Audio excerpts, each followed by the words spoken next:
দেখুন পাশের বাসার এই বিড়ালটা দোতলার উপর থেকে বাচ্চাটা নিয়ে বের হতে যাচ্ছিল। ওই বাসায়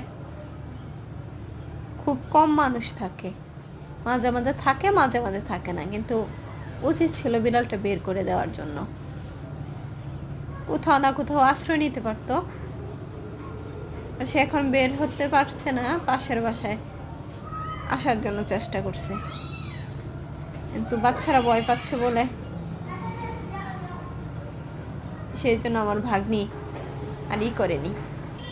এখন অনাহারে কতদিন থাকতে হবে এই বিড়াল ছানাটাকে আল্লাহই জানে। এই বাসায় আসবে দেখে দেখুন পানি ছিটিয়ে তারপরে আবার তাড়ানোর চেষ্টা করা হচ্ছে। আমার দেখে জিনিসটা খুবই খারাপ লাগলো। এই বাচ্চা নিয়ে যাবে কোথায়? আর কেমন বাসার মালিক, এদেরকে বের করে দিয়ে যাবে না বা অন্য কোথাও আশ্রয় দিয়ে যাবে না? হুটহাট বেড়াতে চলে গেলে হয়?